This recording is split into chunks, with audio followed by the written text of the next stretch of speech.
সুন্দরবনে হতে চলেছে বাঘশুমারি। 11 এবং 12 ডিসেম্বর দুদিন ব্যাপী বাঘশুমারি হবে বলে জানা যাচ্ছে এবং শুমারি চলাকালীন পর্যটকদের জন্য বন্ধ থাকবে সুন্দরবন।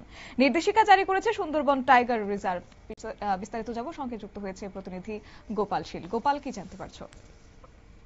দেখো, তোমাকে বলে রাখি, প্রতি বছর কিন্তু সুন্দরবনের যে জঙ্গল রয়েছে বাঘশুমারি হয়। অর্থাৎ বাঘশুমারির মধ্য দিয়ে বোঝানো হয় কতগুলো বাঘ রয়েছে, বাঘের সংখ্যা বেড়েছে কিনা বা বাঘের সংখ্যা কমেছে কিনা।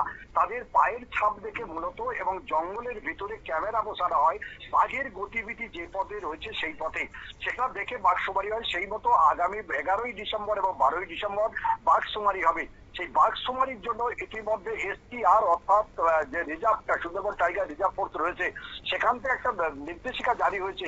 কোনরূপ কোনো পর্যটকের লঞ্চ কিংবা কোনো মাছ ধরা নৌকা ট্রলার সেই এলাকায় যেতে পারবে না, কেউ যেতে পারবে না।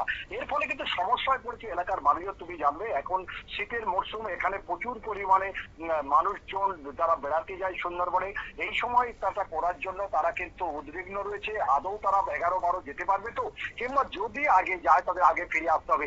যাই হোক না কেন, সরকারের নির্দেশ মানতে হবে। ইতিমধ্যে সব জায়গায় সচেতনতা বার্তা পৌঁছে দেওয়া হয়েছে।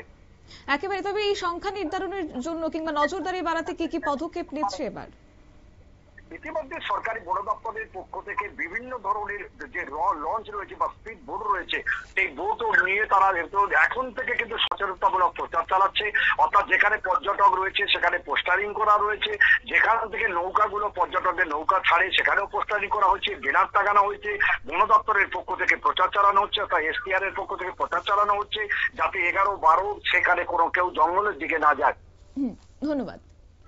অর্থাৎ দুদিন ধরে চলবে এই শুমারি কার্যক্রম এবং যেখানে বন দপ্তরের কর্মীদের পাশাপাশি যুক্ত থাকবেন প্রশিক্ষিত স্বেচ্ছাসেবী, পাশাপাশি বিশেষজ্ঞরা। বাঘের সংখ্যা নির্ধারণের পাশাপাশি নজরদারি বাড়াতে ড্রোন এবং ক্যামেরা ট্র্যাপও ব্যবহার করা হবে বলে জানা যাচ্ছে। নিয়ে নিচ্ছি ছোট্ট একটি বিজ্ঞাপন বিরতির, সঙ্গে থাকুন।